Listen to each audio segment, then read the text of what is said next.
everybody, and welcome back to the next episode of The Dark Descent into Horror. Halloween is next week! Yay!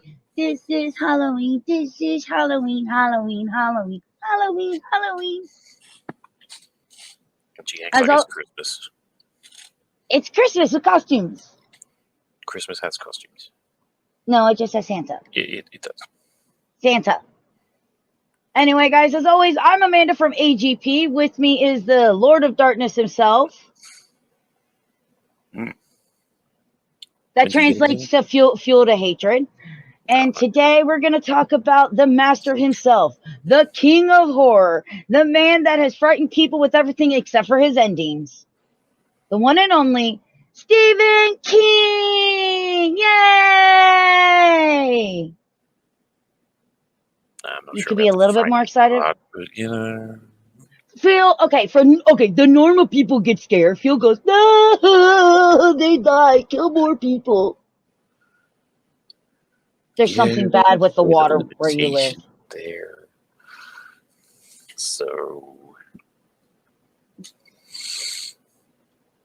We all heard your laugh in the intro. We know what you're like. Hi, baby. Hello. Yeah, I'm gonna have to do that again, aren't I? Hi, baby. Who's your good girl? Dog. Anyway, now, Phil, have you read any Stephen King books? I have not. I've never actually seen a book. They didn't carry those in the libraries. What is book? I'm too old for books. I don't know what those are. I mean, I was around before books existed, so, that's a thing. Fizzy, I don't need the calendar, thanks. Well, I own a lot of Stephen King books, and I love his books. They are fantastic. And yes, I realize when it comes to his miniseries and his movies, there's a lot of times that the book explained it better. Except for in two instances, which is Sleepwalker, which was strictly a screenplay, and Maximum Overdrive, which was just a movie he did, which he directed because he wanted somebody to do Stephen King right. Because we all know the debacle. That would have been great. Because we all know that he was really upset with Stanley Kubrick's adaptation of The Shining. I mean, I don't have a problem with that movie, but not knowing what the original ending is and how everything else works, I don't really have anything to compare it to. Look, Stanley Kubrick's The Shining is a great horror movie. Hi. I don't see... there a miniseries that came out in the 80s? There was... Okay. Yes, actually there was. There was a mini... Could you feed the dog for me already? You have one job on this channel, Fuel. One job on this channel. Bitch, and bitch. All right. I'm making him do it, okay? There we go. Feed the damn dog. Seriously? See, my words. They have power. It's frightening.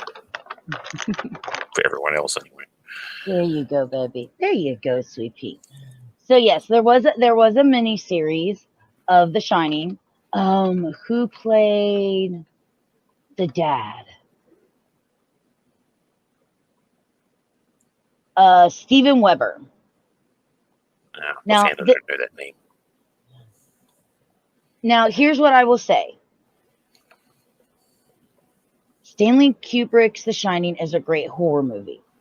And it does almost everything right except for by one character, in my opinion. And that's Jack Torrance himself. In the miniseries, Jack Torrance feels more like the Jack Torrance that I would expect.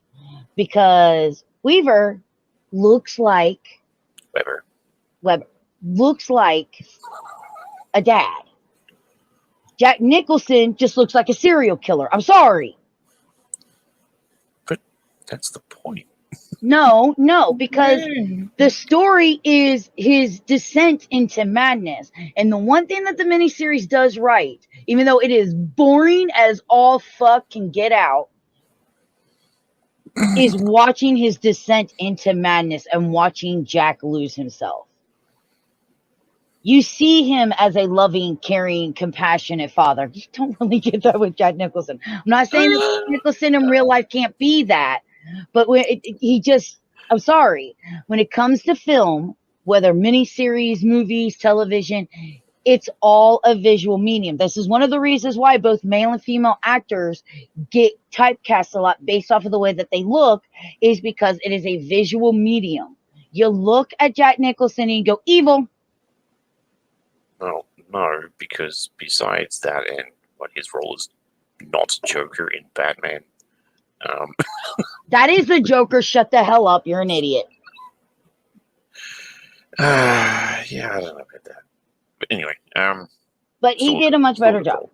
But that's basically what he is. Even though he's not completely evil at the start of that movie, basically he just looks like Joker because of the damn constant smiling.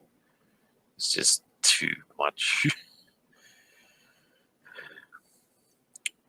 But if you didn't see the gradual descent, then clearly you weren't paying enough attention because it was there.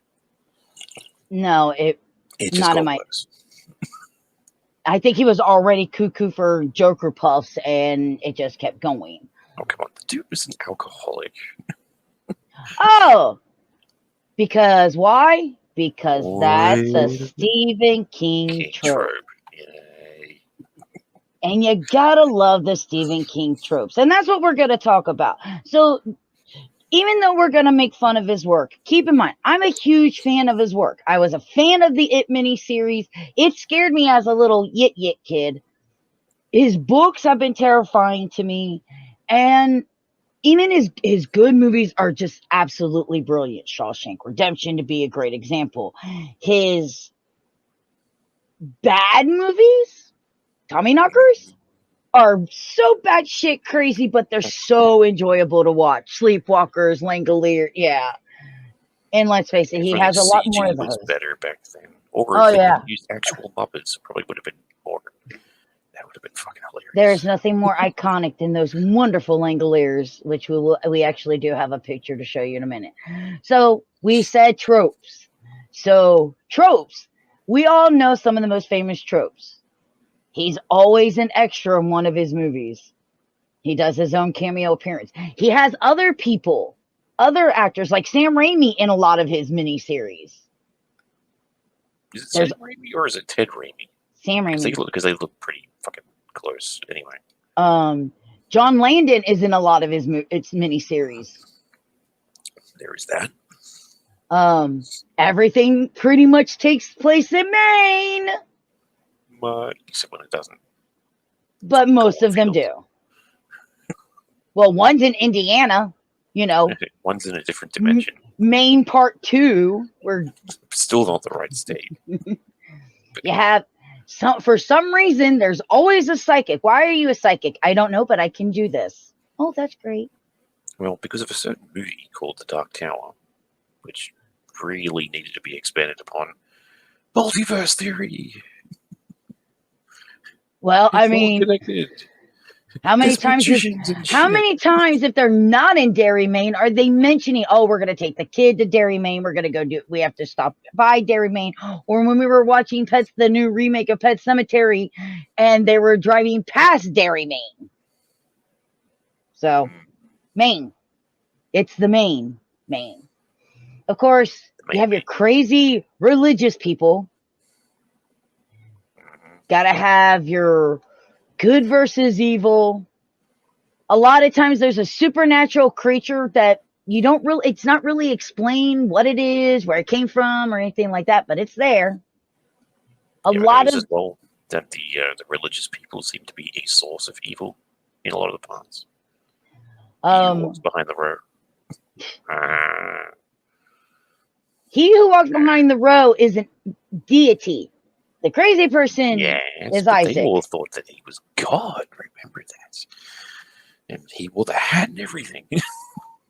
But I mean, we could always play we have the writer, the alcoholic, the adulterer, really the whore, rednecks and link conclusions in Stephen King's world. Hi, puppy. We need to do like an intro with a logo and everything. Do that, all right? Honey, if I had the time, I just didn't have the Yes. time. Time. And of course, we can't forget there needs to be a writer somewhere. Because, Oh, of course. Alan Wake. and Wait a and there's small things, like when you go into a lot of the ones that deal with flashbacks, sometimes they come back. The ever lovable Dreamcatcher. I still have not figured out why Dreamcatcher has anything to do with aliens and shit weasels. Because aliens. But flashbacks. And what is it? Where do we flashback to? A group of kids. Probably in Dairy He Man. he does a lot of stuff with kids. And a lot of times with those, the bullies, you see this in the original It, which of course they updated it to be more new age, so then the kids became 80s kids. The bullies is sometimes they come back. He had a thing for greasers. West Side Story. Fucking hell, man. That is not a Stephen King movie. Yeah, never mind. You had to be there. But it is funny because I do want to point something out, because I just mentioned this. Dreamcatcher alien?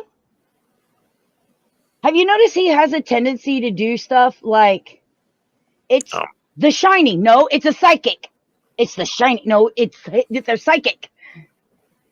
Or You've got they're the Tommy knockers. No, they're aliens. He likes to change the name of things. Yeah, well, you also forget one thing too: is that Pennywise was an alien. Yeah, but at least he calls that it. That's because no one could figure out what its name was.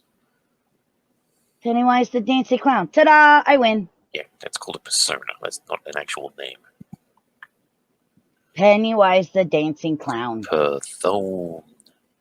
And if you really want to see what we mean by Maine, let's go ahead and talk about all the movies. Let's look at the movies that actually take place in Maine. So of course we have Cujo. Wait, is that a bat? That's a bat. Yeah. Stephen King's Pet Sematary, which we kind of already... No. This is Ramone's Pet Sematary. Sorry. Got to correct you there. Oh, come on. It was actually a pretty good song. Dreamcatcher, which takes place where, Fuel? North Dakota. Look how cold it is. See those things down the rows there? Those aren't trees. Those are tumbleweeds. Okay, guys. You know how people talk about the Stephen King drinking game? We're going to start with the Fuel and his stupid remarks drinking game. Drink every time Fuel makes me go, oi. All right, go. Okay, you're all drunk. Been in North Dakota.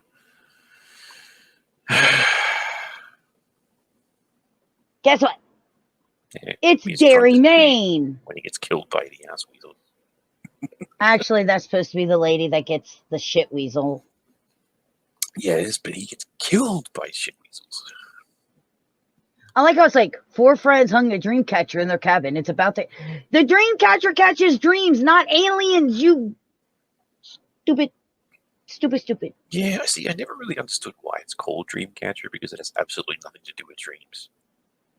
Of course, the iconic It takes place in Dairy Maine, which, yes, Dairy Maine is a fictional place, but we like Dairy Maine. We'll leave it up to the audience to decide which one was better, this one or the remake.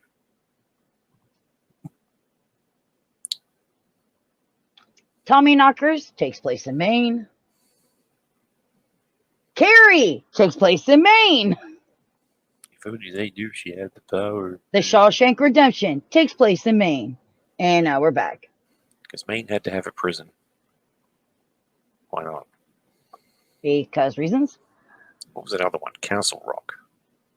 So I kind of like how you're like, which one's better, the original or the new? Well, there's a few of those to choose from. for tension and scares, the new obviously takes. It's very well acted. For the most part, the CGI is really good, except for when it's not. And that's mainly because they use a lot of it in there. So it's not to say that the CGI is bad. It's just the worst CGI is easier to pick up because there's a lot of CGI in it. Well, actually, to drive that point home, the CGI got worse as it went into chapter 2. Yeah, Especially well, like the first bit, for example, that I remember just offhand is with the giant fucking statue or whatever it is that's coming at him in the park. Yeah. The Paul Bunyan statue, yeah. Yeah, but Grandma in that apartment, that was hilarious. That grandma scene was, it wasn't terrifying. It was just horrible. Oh, come on. I remember your face when you saw that. That was hilarious.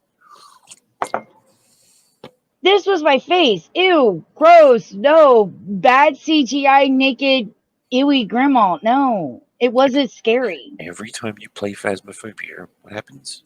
Are you naked? Are you grandma? You finally got your wish. Did I ask it if it was CGI though? No, I did not. Well, of course it is, because it's Phasmophobia. It would be computer generated. I hate you. Logic. Die, Fuel. Yeah, if only you had the power. It's gonna be hard. But it's real quickly for my opinion. I think Tim Curry's a better clown. I mean, considering his other roles, as a kid, if you put up Pennywise Tim Curry and Pennywise Bill Skarsgård, I ain't going nowhere near Bill Skarsgård. He's terrifying. That is not going to lure me in to go anywhere near him. If you look like an evil clown, it's not really going to get the kids' attention. Tim Curry looks like a damn clown that's going to give you balloon. Well, he gives you a shit ton of balloons. I don't know what it is with the miniseries trying to make balloons scary, but whatevs. But he looks like a clown. Because maybe they might just float the fuck away. He looks like a clown. If those things left the atmosphere? And because he looks like a clown, you know, and a really great example is that very first scene with the little girl, and she looks up, she sees him, and she smiles like, look, it's a clown. I don't know why he's hiding behind my laundry like he's Michael Myers, but look, oh shit. I mean, he's a clown. That would be the kind of clown that as a kid, you would go for popcorn, balloons, and instead you get your arm ripped off.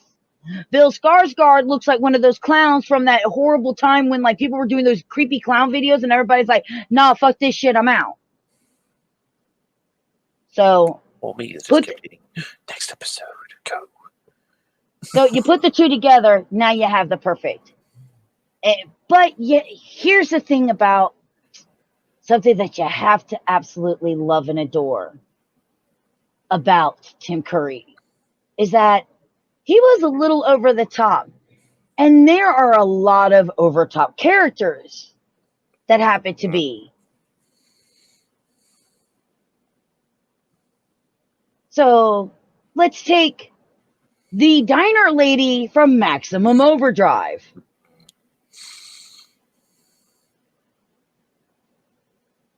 I mean, you don't even need sound just to see how fucking retarded this is. This is my favorite part, but I want to play like a cartoon sound effect over this part here, like boingy, boingy, boingy, boingy. What's that? She went from character to cartoon. I think that's what's implied there. I have character. No, but you are a character. Fucking Mr. Toomey. Scary the little girl. And Mr. Gray.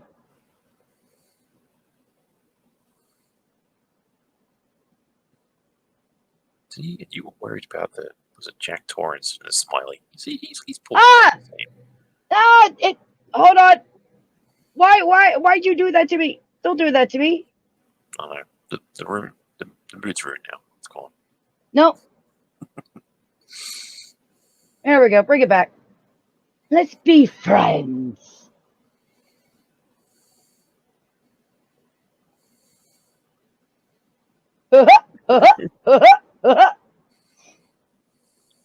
The overtop. It's almost like these people are like, did I just get hired to do a Stephen King movie? Great. I can act any way I want. That depends on your character. I mean, if you're a villain, apparently you can do that.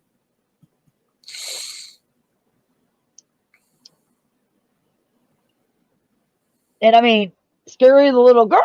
I mean, he sounds like he got castrated when that happened. When he said that, oh my god, it's funny and it's hilarious, and I love it. You know, as if Goofy was like a serial killer. Oh, God damn it.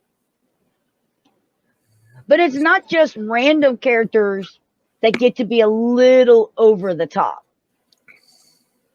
Because there's another form of crazy in the Stephen King universe. Yeah. Can't just stop at one. Are religious. Nutbags, yes. Yes. I mean, you can see what I called it. Stephen King religious crazies. So, of course, we're going to start off with the guy who was actually 25 years old when he played the role of this child. Our ever-loving Isaac. Yeah, he was 25. I double-checked before I did I thought this. it was 35. Either way. The ever-lovable Isaac. We love Isaac. I don't know how this kid. Well, in children, he's from Children of the Corn. I don't know how this kid got all the other kids to go. Yes, we would have taught him nothing but kids, but he sure as hell did it. Exactly how he did it, okay? Because he sounds like one of those whiny brats from Wonka's fucking factory, okay? All he needed was his own fucking army of Oompa coming out of the cornfields at night, dressed as scarecrows. And who could forget Miss Carmody from The Mist? I mean, I know I wanted to shoot her a few times. Ugh. You just, ugh. Ugh, I hate this woman. And then I've got, oh, look, there's Jim. Poor Jim. Jim, you were cool till you did this, Jim. Bad Jim. Yeah. I would have actually preferred that this movie, you know, brought up a lot more of the shit to do with where the freaking mist came from, but you know, whatever. And then psycho bitch Mother Carrie. Margaret White. The mother who will murder you. With a smile. Because you started your menstruation. Yeah, that's right. You're the devil! How dare you be a woman? Ring, ring, ring, ring. Yeah, that's right. The pigs, that's when they came out. Well, I mean, pigs do work with it because they used to hold pig's blood on Carrie, which then, of course, she goes psychotic. It kills everybody at the prom. And then she comes home and she crucifies her mother. Actually, it's kind of funny how the house disappears in almost the same kind of fashion as the one from Poltergeist. I was like, yeah. Hey, look, it's collapsing in on itself. That's kind of fun. They did that again in the It remake. True. So yeah. And where was the Indian burial ground? At this point, I'm thinking Derry, Maine is nothing but an Indian burial ground. Yeah. You know, I wouldn't put it past it, really, if you think about it. But my question is this. Mm-hmm. So, you have your psychic religious nuts, and a lot of people think that they're bullies, but there are actually two forms of bullies. Because you have your bullies.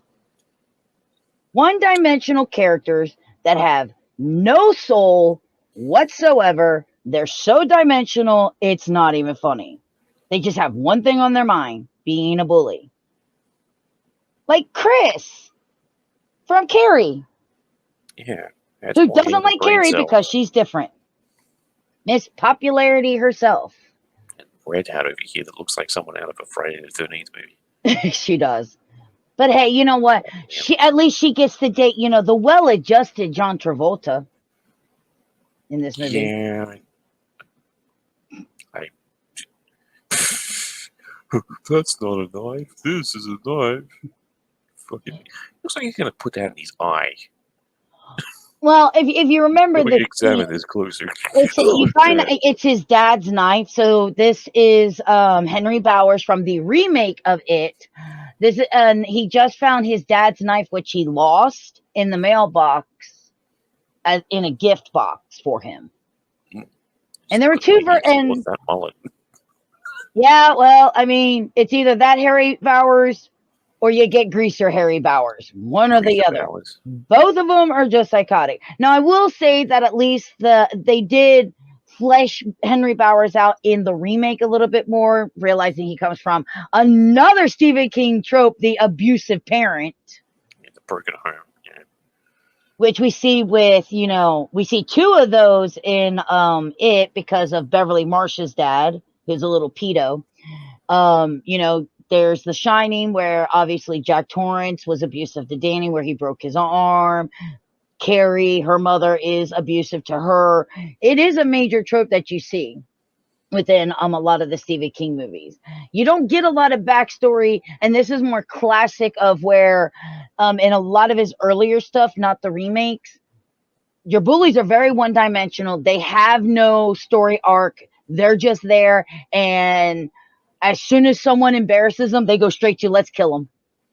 Also, I'd like to point out just one thing here. Greaser Bowers, if you put the right fucking hair on this dude, he'd look like Millie Bobby Brown from Stranger Things. Look at that face. You can't tell me that doesn't look similar. Thanks so much, because I used to have a crush on this guy as a kid. Thank you. Yeah, he's not David Bowie. Well, no, but I still had a slight crush on him when I was a kid. Well, and here's one of our favorite Outlander! Our lovely Malachi, who's taller than he was taller than everybody. He's not a straight up bully, but we put him on the list just because we really wanted to feature Malachi somewhere and yell Outlander. Yeah, because it's our favorite part of the movie. Outlander! We have your woman, Outlander! Surprised they even knows what a woman is. Considering the fact that they murder them all once they get to that age. Fucking idiots. How are we supposed to have more kids if we kill them all? Yeah, how are you supposed to do the repopulation thing, guys? Think about this for just a minute. Ooh.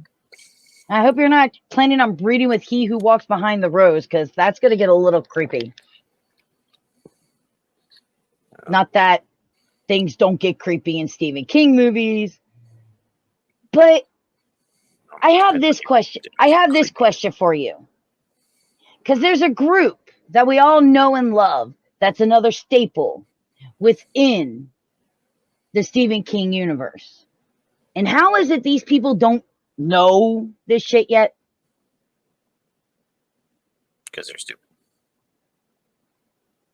But you know what I'm talking about, right? The ever lovable psychics. Sorry, this is my favorite scene. This is one of my favorite scenes of Dreamcatcher. Oh, Jonesy's calling me. I'm just going to pick up this gun and talk. Does he click the...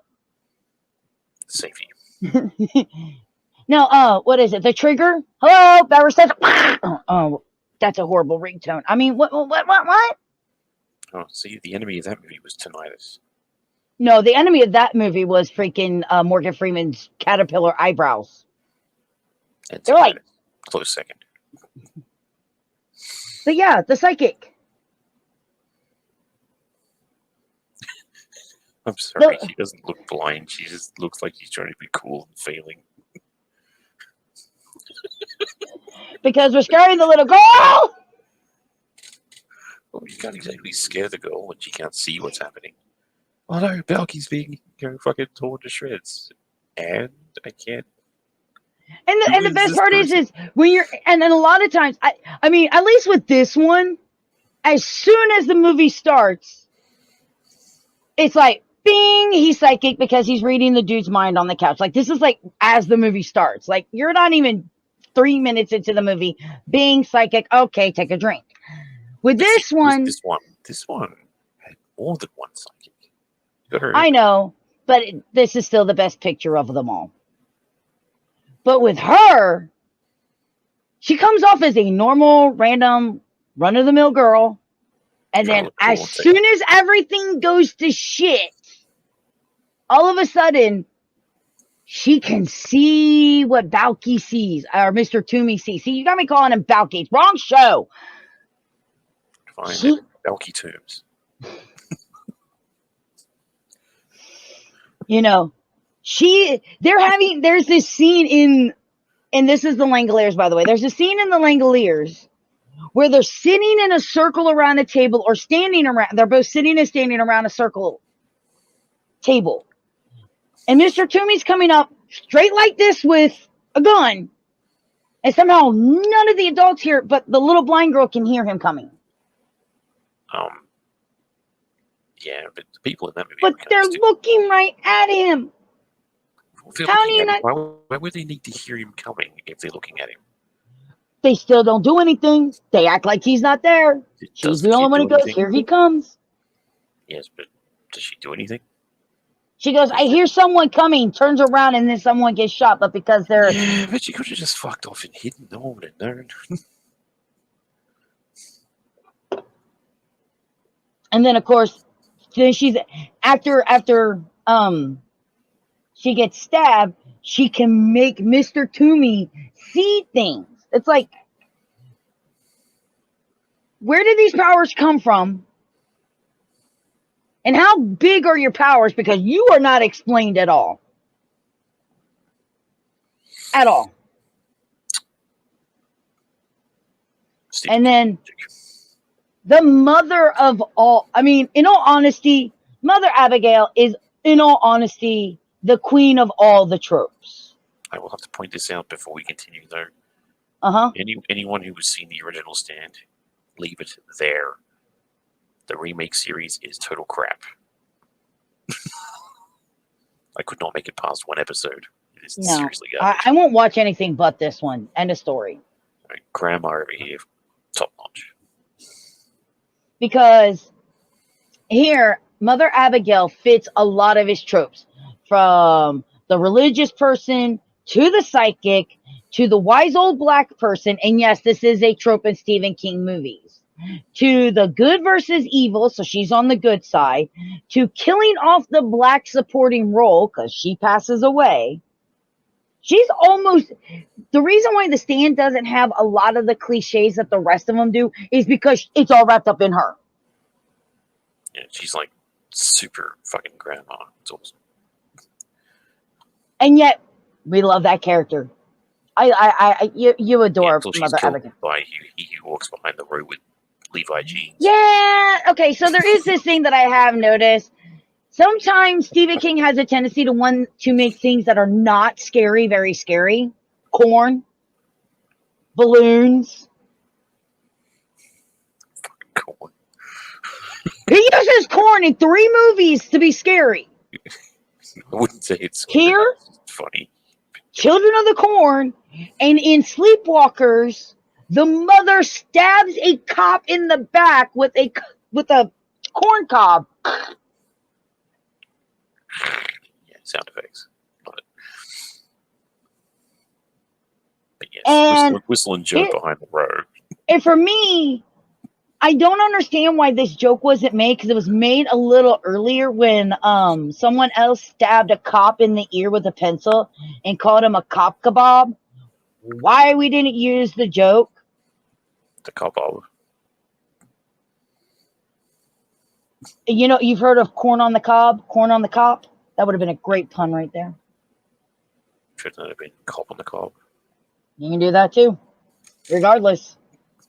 But Stephen King has a thing of, hey, this isn't scary, let's make it scary. Even though I will say the remake of it did kind of make balloons a little scary, but that's because they had a purpose of hiding something that's in the background, and then when it pops, there's something right there in front of your face. or the scene when like the two old people see poor little Ben getting cut up by a Henry Bowers and they just look away and then you see the balloon and it turns around and it goes, I love dairy. No, no, I really don't. Fuck that count. Actually, all I'm picturing right now is, you ever see that movie Up? Yeah. Yeah, I got stuck in that one time for reasons. Just mention the kid's holding all the balloons and just keeps going up and up and up, and then all of a sudden, out of the atmosphere, and his head explodes. It starts to inflate. Bam. You got to see it periodically through the movie, so it's like, it starts off here, and then later on, a little bit further up. Bam. Stop turning cute, wholesome things into disgusting things. Bam. Stop it. Get some help. You're the only person I know. You're the only person I know who looks at Up and goes, hey, you know what? Let's make this a horror. No! Oh my god, it's not about the movie Up. I was saying, isn't using that as a reference. Give it a rest, woman. This is supposed to be horror. Look, don't touch, look, fine, don't touch Up because Up is one of the most heart-wrenching. So no. I can tell you where you can cram it up, And then we all know about Danny. Yeah, that haircut. Red Wolf.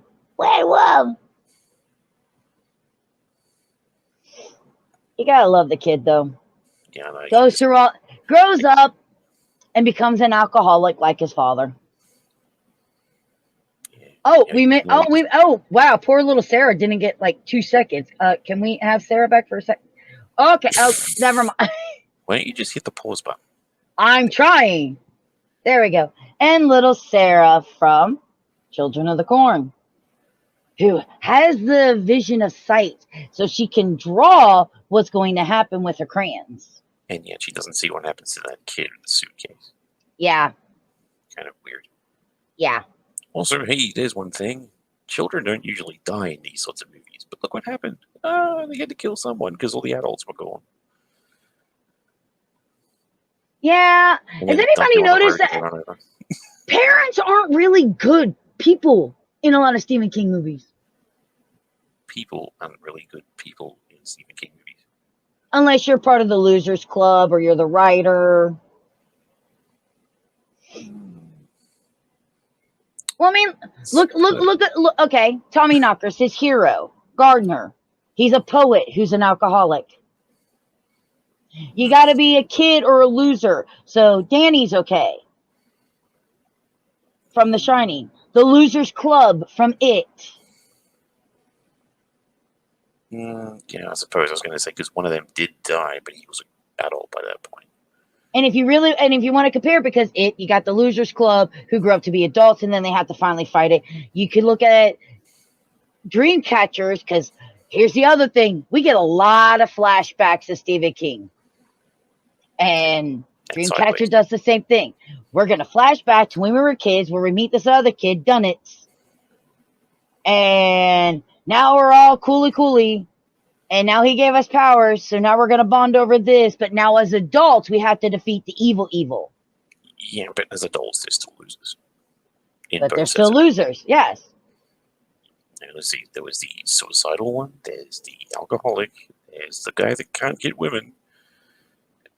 What was with Jonesy? I can't remember what Jonesy had. I mean, he almost dies. He's got mind closet. Technically, he did die. He's got a mind vault. That's all that matters. The mind closet. Yes. The mind closet. Yes. What you were thinking of just then. So what's weird about Dreamcatchers is like they're all psychic, but like one really uses his psychic abilities as a psychologist. Then you have Jonesy, who because of the car accident that he has, which looks really bad. Looks like it's just it. See, he mentions being able to use that at one point before, but then he needs to be dead in order for that to work. Like as an adult, because when they were kids, things like that were easier to come by. I guess when they become adults, powers start to wear off. But Henry's the only one that really uses his power, or anything good. The other guy, Pete's a creepy prick, and Beaver's. I don't know what the hell he's supposed to have. He just drinks at the bar. Beaver and Pete both come off as Beaver and Pete. Perverts. Well, Pete's definitely a pervert because he's trying to hit on the frozen lady that has a shit weasel that comes out of her. While he's drunk off of his ass drinking all the beer because he has a broken leg. And then you have Beaver, who has a fetish with his toothpicks and alcohol as well. And because of his damn toothpicks, lets the shit weasel out of the toilet in the first place. And don't think I'm just calling them shit weasels to be funny. That is what they call them in the movie. Morgan Freeman actually says, so what about the shit weasels? I'm pretty sure they call them shit weasels too. Yeah. But the first time we actually hear them called shit weasels. They weren't really taking that whole thing serious anyway, because remember when the guy stumbles into the cabin and he's just got the bad gas? Keeps dropping those. Well, that movie. God damn it. I'm watching this movie. I'm trying to understand. Nope. Signs of life. I remember watching this with a friend of mine named Thomas when I was living in Florida. And he's like, you gotta watch this movie. Okay. And I get up to the point where Jonesy now sees Beaver dead, turns around. Poof.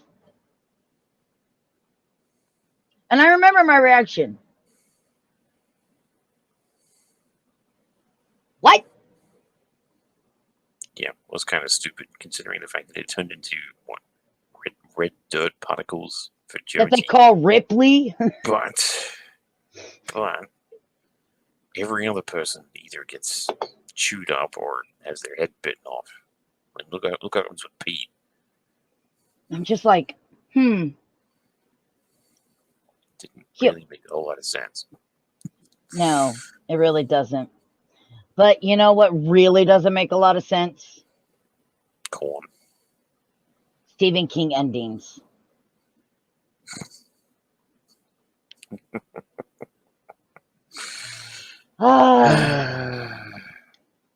Don't get me wrong.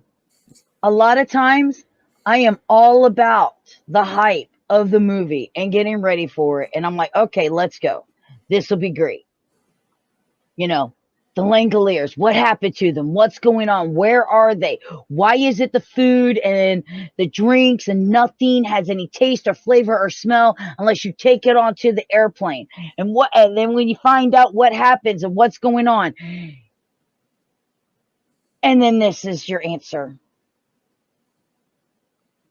Giant testicles really with razor sharp teeth.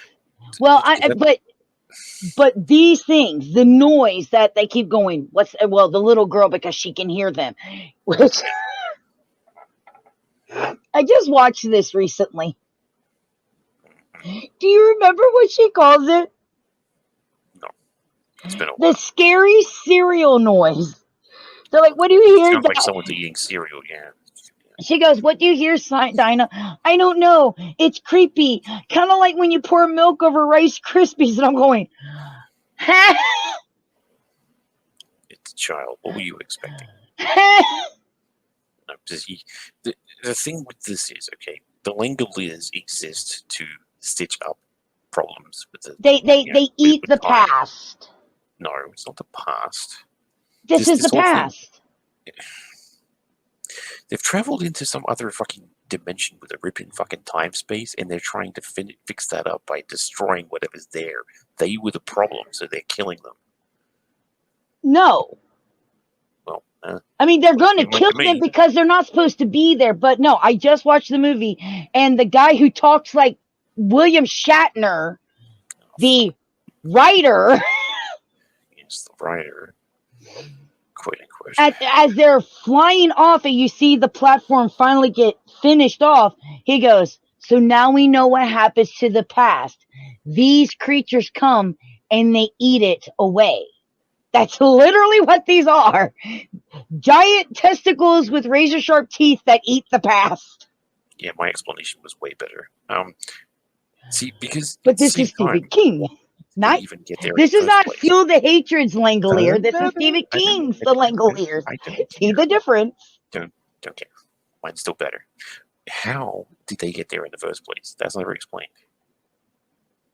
And going back to what was that trope? Supernatural creature with no explanation of what it is or where exactly it came from. Yeah, but you know what these things are. That, You just don't know where they came from. But there's, I mean, it's a half and half. I'm just saying. Still, this, oh, and that gorgeous CGI, baby. Yeah, baby. I still would have preferred Muppets. Because when did that come out? Was it like 91, 92, something like that? Let me check. The Langoliers. I still would have used Muppets. Muppets would have been funny. Came out in 1995. Oh, Jesus. Actually, that explains it. A lot of cartoons were doing fucking CG that looked like this back then. Should have used the Muppets. Now, oh, comes fuck. to stop playing animation. No, if you've seen the remake of It, and you saw It Chapter 2, and how Pennywise became a spider with a clown's head, wait till you get a load of this. This is from the original miniseries.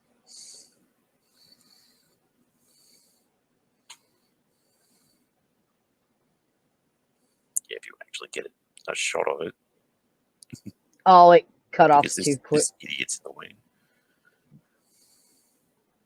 There you go. Oh, hold on. There you go. Now, if that doesn't look like a fucking space alien from Men in Black. Seriously, that's the Roach dude. No, this is what happens with the Roach dude bred with one of our spiders from Eight-Legged Freaks. No, it's got to be arachnophobia because they were doing the weird breeding thing in that one. With a giant cockroach. Yes. This was the spider. This was the spider we were introduced in 1990. Okay, despite that, did the ending at least make sense? The whole we're gonna treat this thing like Freddy Krueger was really fucking tedious. So with this one, they battle it. Beverly takes battles a Muppet spider. Beverly takes the slingshot with the silver in it and originally shoots it in the head and realizes that the exoskeleton's too hard. Eddie walks up to it and does his classic, "This is battery acid, you slime," a second time, sprays it, does absolutely nothing. The creature picks him up, kills him. Beverly gets a shot of the deadlights under its stomach, shoots it there. It explodes. They tip it over, rip out its heart. They crush the heart, and they all live happily ever after, except for Bill's wife, who's in a catatonic state, and they have to ride down his bike. I think it was like Silver, down the busy streets of Los Angeles, and in the middle of traffic, she wakes up, and then they kiss as cars are wrecking into each other. The end.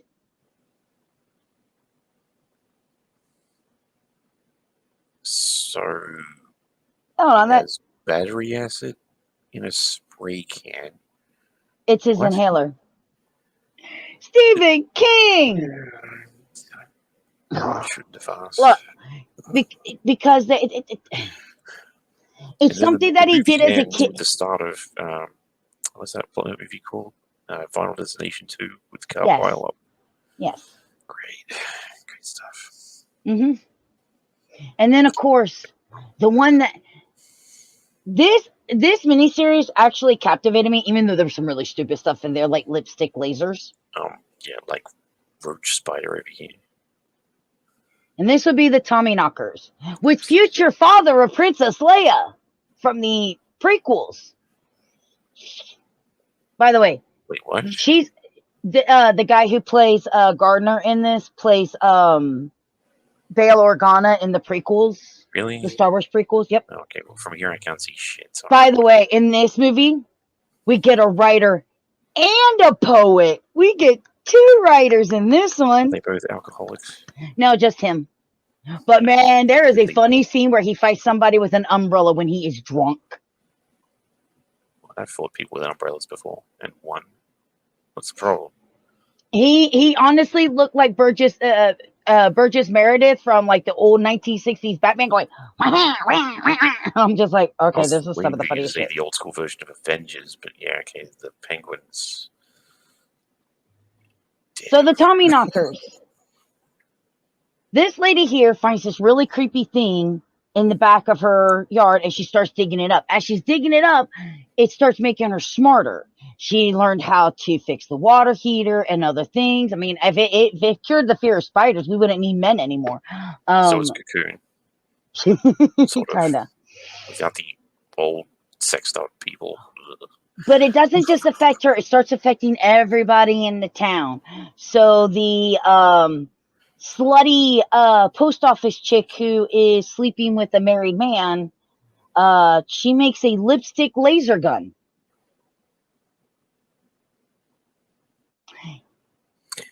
Okay, I'm reminded of fucking hell. What was that?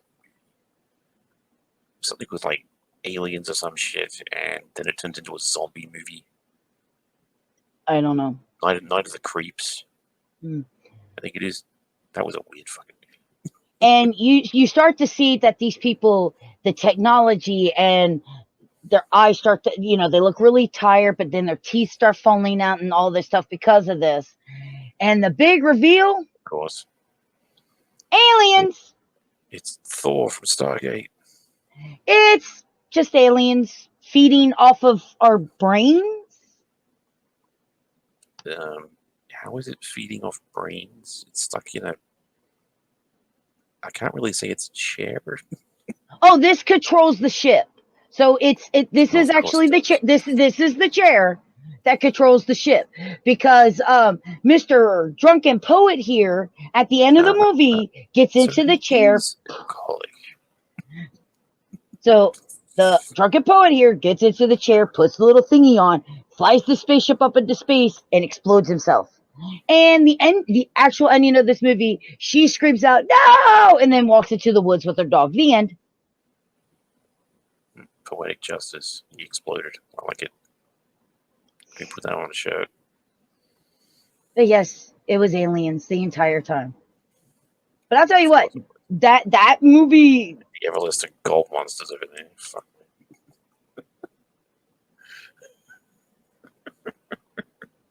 I mean, there he.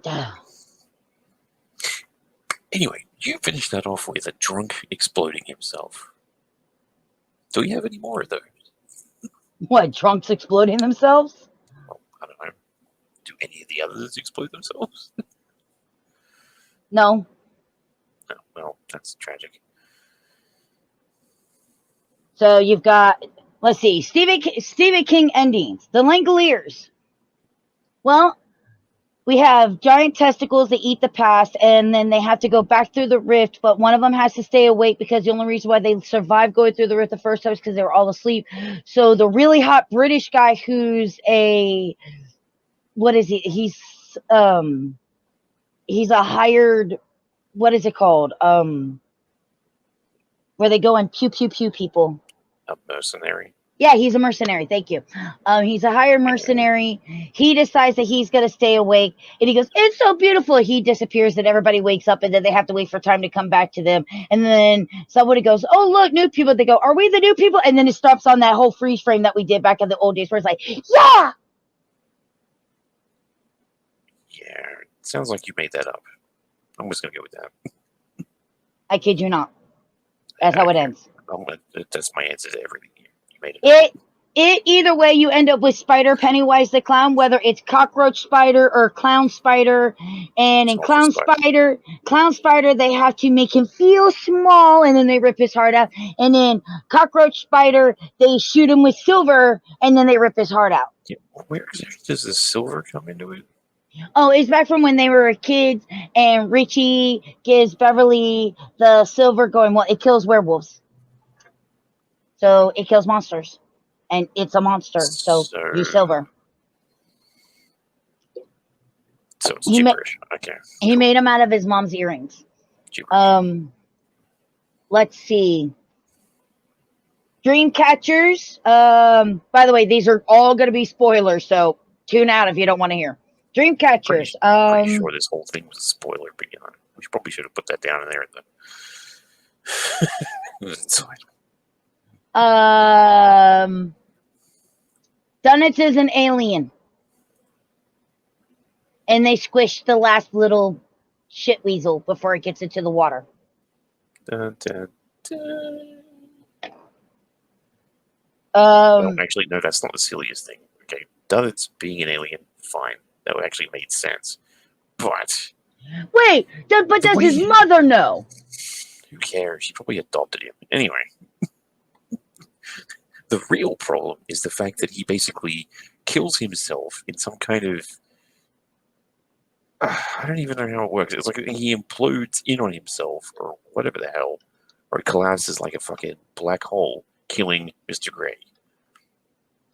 After he lets himself get speared through the chest with the other thing's tail, pincer, whatever the hell it is. It's like, if you're gonna fight the alien, do something. Nah, just kill yourself. All right, that's how it works. At the same time, he had the gift of clairvoyance and did nothing with it. He just told everyone else how to do things, and they all died. So, well, except Henry. Jonesy's probably fucked up for life. He also died. Came back as a zombie. Yeah, that. What is that? That is the end of the movie. Yeah, I know. That's what I'm saying. What the hell was the point of that? He turns up just to explode. and that guy is way too happy. Scooby-Dooby-Doo, we got some work to do now. I do find that was Yogi Bear, but okay. Look, I don't do voices, so fuck me. Come on. Fuck me, Freddy. Let's make that a catchphrase. Yeah, except I don't think I'll be doing that.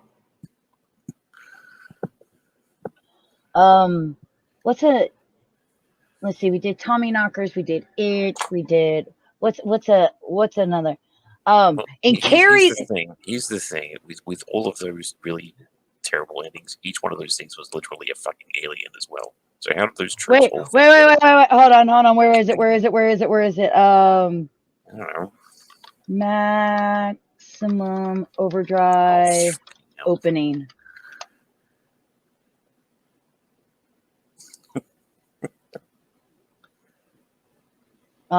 No, I want the credits, not where it calls him an asshole.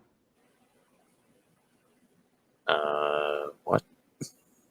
The beginning of Maximum Overdrive, once it gets past the credits. Okay, opening credits. What did that have to do with some guy getting called an asshole? What? Stephen King gets his thing out of the way real quickly, and he goes, "Honey, this machine just called me an asshole." I have no frame of reference for that. So, okay, whatever. Oh, come on.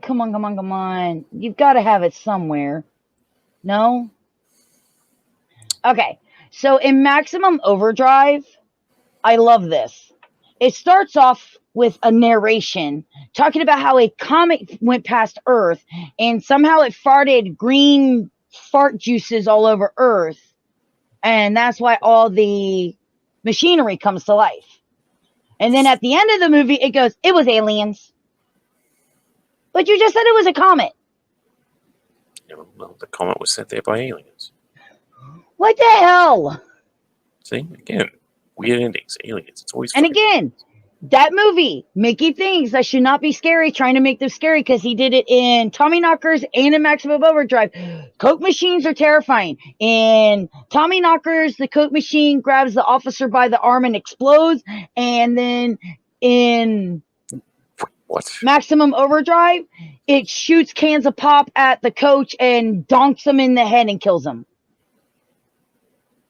I think exploding on somebody is probably funnier, but okay. It's not supposed to be funny. It's supposed to be scary. It's hilarious. It's supposed to be scary. I don't care.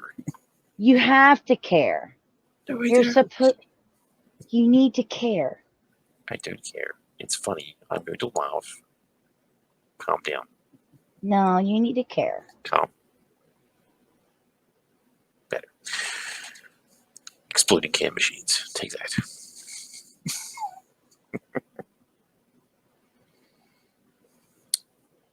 Hold on.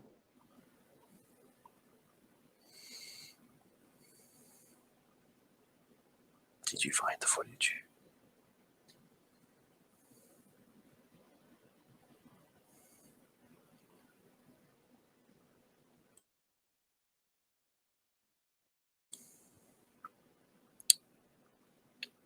Hold on.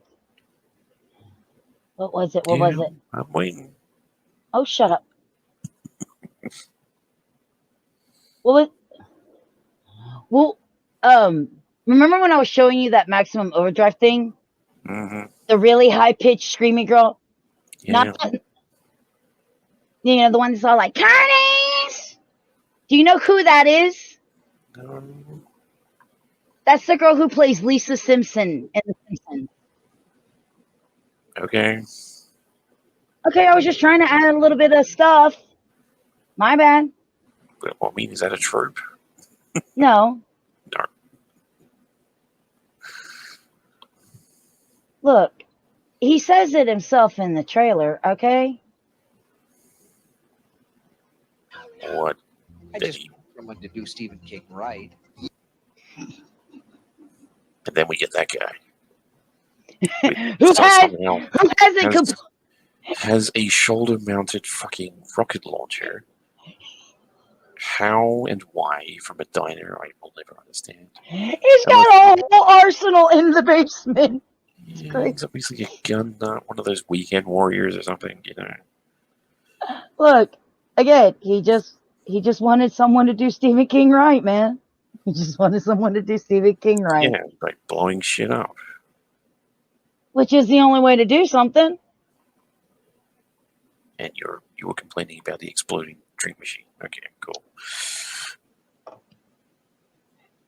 Dude, it grabs him and it holds onto his arm, and then he has to tell the grandpa who just got back from Dairy Maine to run away, and then it goes boom.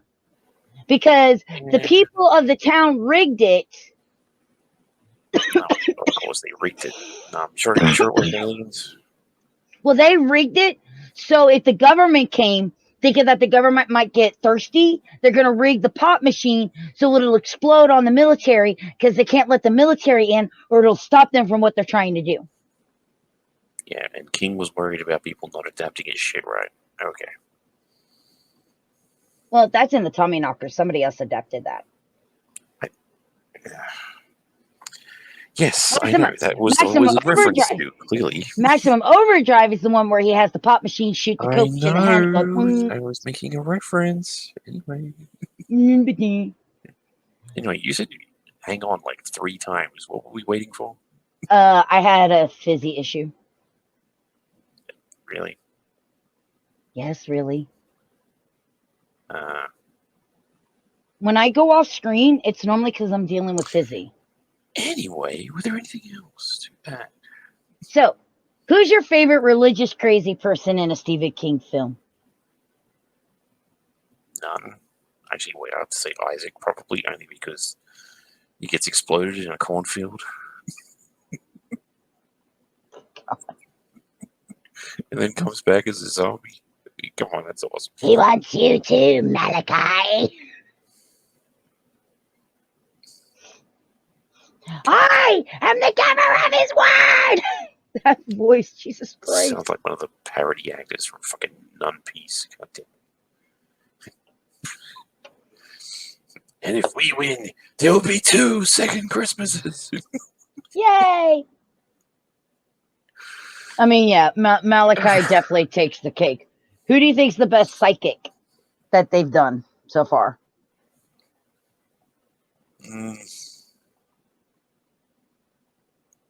Yeah, I know. It depends on your point of view, I suppose, because you can look at it like Danny was pretty good in Doctor Sleep. I didn't really like him all that much in The Shining. Oh, that's another thing. What do they call the bad guys in Doctor Sleep? I don't know. I just remember that there was the woman with the hat. Yes, I know. I've watched the movie entirely one time.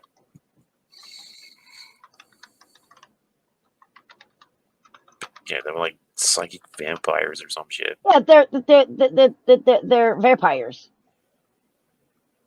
They're shiners. I'm like, they're vampires. They're Shriners? What? Shiners, shine. They shine. They eat the shine. The Shiners would be the people with the Shining. Why would they be the I Shining? don't know. They're like Sounds like they could come along and look, polish your shoes. they're fucking vampires. Just call them damn vampires. Right? It's for the bowling balls at the alley. They shine the balls up. Let's go with this. Out of all the Stephen King movies, Yeah. of his bad ones, what is your favorite bad one? Fuck no. I'm just trying to remember all the bad ones. I've seen, what was it, Sleepwalkers one time, but I remember that being hilariously stupid. That was like late night TV shit. That's my favorite, by the way. Because wasn't that around about the same time as when Fright Night came out? So it was like, the really bad vampire looks that people had in those movies. Because I never realized that they were fucking cats.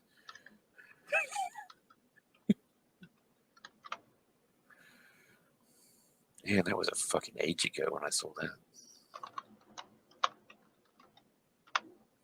What did he? Because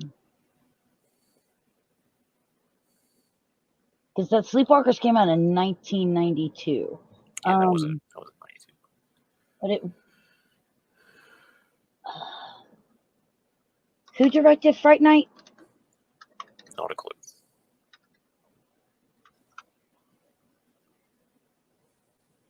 Although Fright Night was in the 80s, so. But what I'm thinking of is like the vampire special effects. Like they made them look really fucking silly. I mean, look, it was them. What was the other one? Dusk Till Dawn, Tarantino. Those vampires look retarded as well.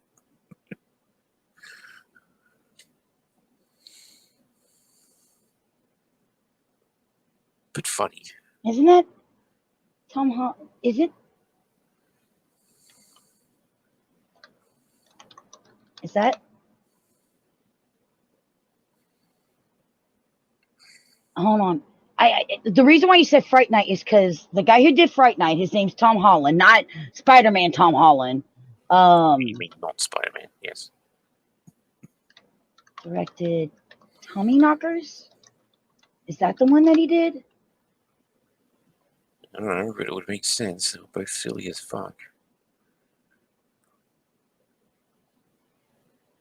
I mean, all I know is that Chris Sarandon was in that, and then he went on to do Child's Play. I think. I don't remember which one was first. Oh, I can't remember who did it. Or was it? No, hold on, wait. I actually might know. Give me a second. If you Google search it.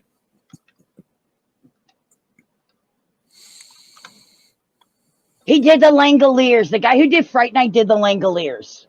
There you go. See, I was Google searching it, but every time you type in Tom Holland, it tells you go Spider-Man Tom Holland. I'm like, get the fuck out of here. That's why you type in Tom Holland and then his fucking role in the movie.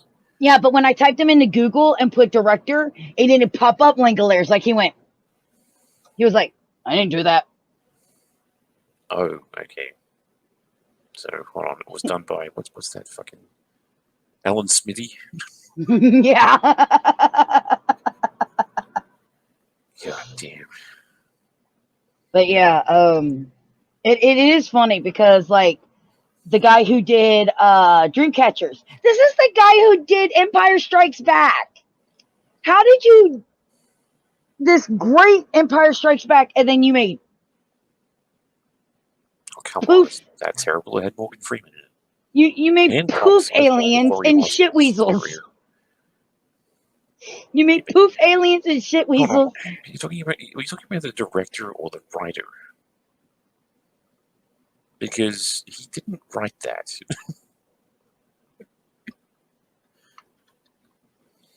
Doesn't matter. I'm pretty sure it does. Because you got to work with what you got when you're the director. If it says that he wrote it and directed, there's a different story altogether.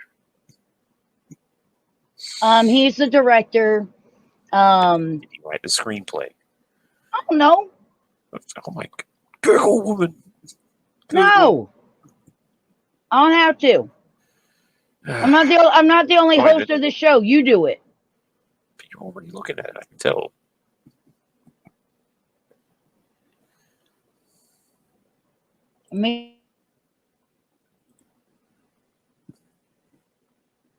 Stop it.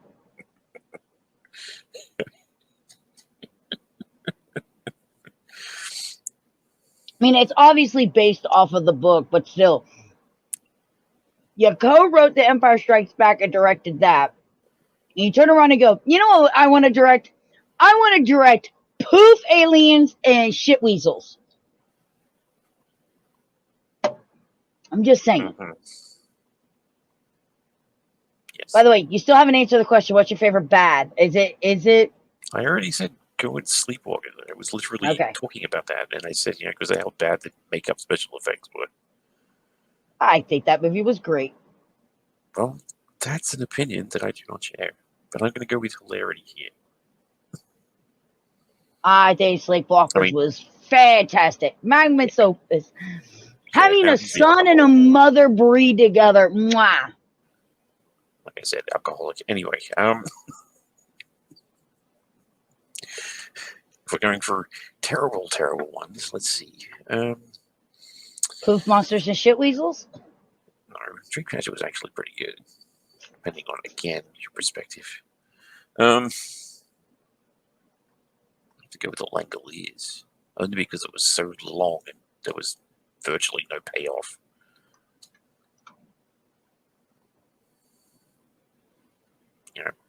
Situation could have been a bit more tense rather than let's just all hang out here and get drunk at the fucking airport all day for 3 hours. So here's a question, because obviously they still keep a lot of the tropes. And we saw that the first part, It Chapter 1, did really well and was a great remake to the original. And Pet Sematary was a great remake to the original.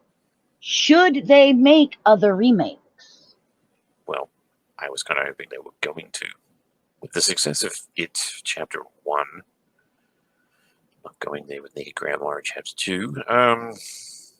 And is there a one that you don't think... Came out after. That was 2020, wasn't it? Pretty sure that coming out afterwards. And with the advent, as again, what I mentioned earlier with The Dark Tower, pointing out that all the shit was supposed to be some kind of multiverse within Stephen King's crap, even though it wasn't a very good movie overall. It introduced all that, all those other elements to it, and so they should have, made more remakes, or at least adapted more of his stuff that wasn't done originally, just to tie all that in.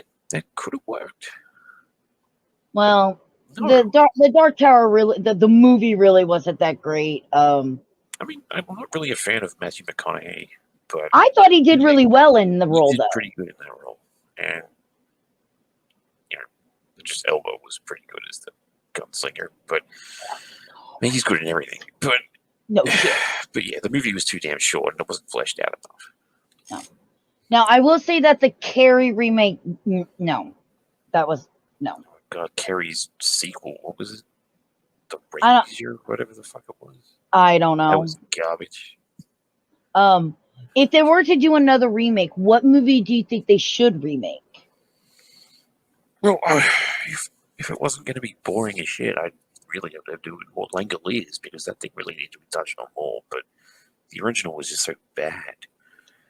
And which one do you think they shouldn't remake? The Stand, again. I mean, it was not a movie, but still. See, I would like TV series was fucking terrible. I would like to see a remake of Children of the Corn with better special effects at the end. Pretty sure. Maybe not so much walking around like in the first one. If it wasn't an indie movie, fine. But I'm pretty sure they've got 20 sequels, and they've done a remake. Actually, I think they've done 2 remakes. like the original, like before 20. I think it was before 2010, and they did another one a couple of years ago, and both of them are piss poor. Actually, you know what I would really like to see? A remake of The Running Man, actually based off of the book. The Running Man. Yeah, everyone actually had no idea that The Running Man was a Stephen King thing. Because it has nothing to do with the book. Yeah, but my point is because that's a cyberpunk movie of sorts, and based on a reality TV show, whereas that's not a usual thing for Stephen King. It's not it.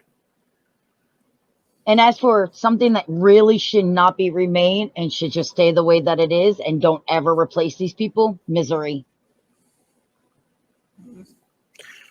Yeah. You're not going to find anybody better than Kathy Bates, so fuck off. Yeah, I'm not really worried about her. But fucking James Caan, you don't see him in a lot of roles anymore. Back when it was that, and I think when he did the original Rollerball before they fucked it up with the remake. Oh my god. That scene where she cracks his ankle. Oh. Yeah, I know. I think it's part of the trailer that I see on Amazon Prime all the time. I haven't actually watched it yet, but I just keep rolling that bit where you just see his fucking feet go sideways. Good times. Yeah, I think that Shawshank Redemption and Stand By Me, don't touch them. Just let them be. I don't know about Stand By Me, but I love Stand By Me. Shawshank Redemption is not actually a horror movie, which is kind of that and Green Mile, but Morgan Freeman still there with the eyebrows. His eyebrows are not that bad in Shawshank. I don't know. Yeah, that's true. Well, he's not that old. That one by comparison, I think. Is he? That was a '90s movie, wasn't it? Mm-hmm. Actually, I mean, to think about it, Gilliam was only like 97, I think. I don't know. Concept of time is weird.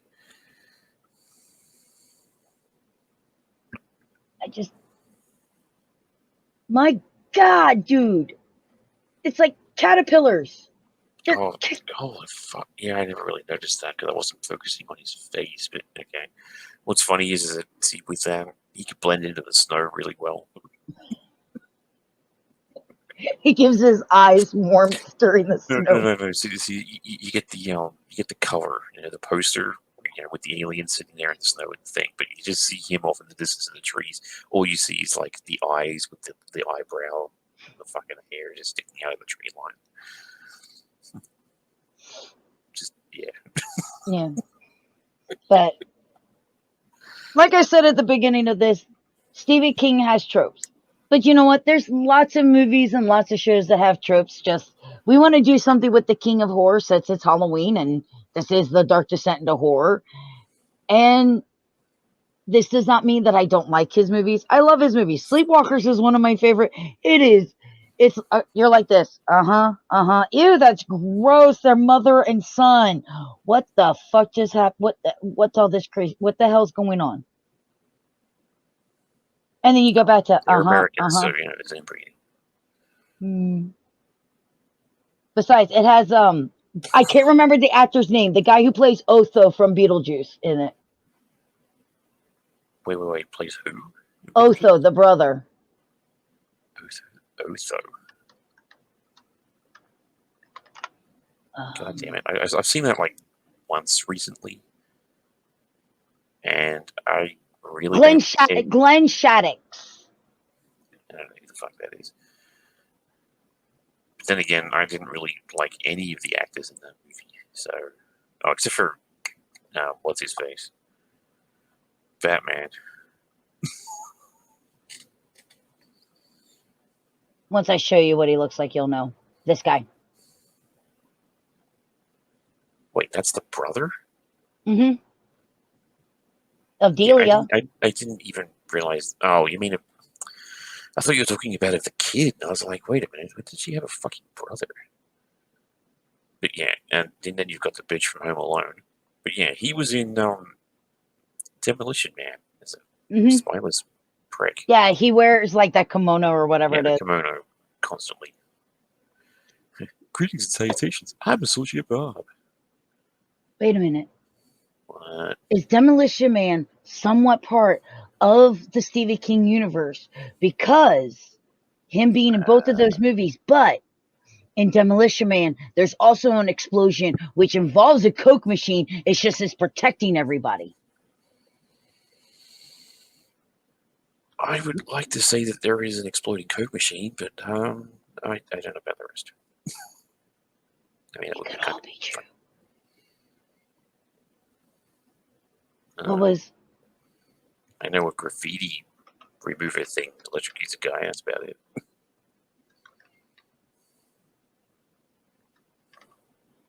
What is it? What was that? What's that game that they used to play? 7 Steps to Kevin Bacon. Maybe we could start a new game. 7 Steps to the Stephen King universe.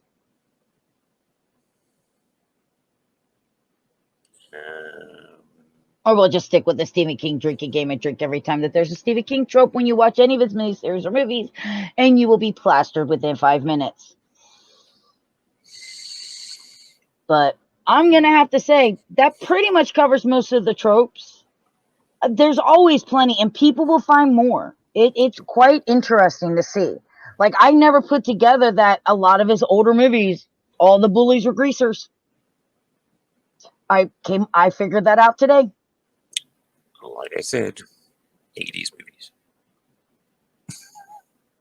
Gotta remember. I don't know if he kept trying to contact the cast of Grease and they kept turning him down, so he just made his own. I don't know how that worked. It wasn't Grease. It was what was that movie? Outsiders. Mm. It was so sad. I like that movie though. And not in a funny way. I like that movie. Anyway, guys, we do want to thank you guys so much for watching. Don't forget to check out Fuel over on his social medias, which is, of course, TikTok and Twitch, and, of course, YouTube at Fuel the Hatred, and over on Twitter, Fuel Hatred. You can check out AGP over on Facebook, Instagram, Twitter, TikTok, Reddit, Twitch, YouTube. And, of course, as always, we thank you all for joining us as we descended into this episode of The Dark Descent into Horror, and we will see you all on the next frightful trip. Bye. Descent to cliches. Stop ruining my endings. I like it was a good ending.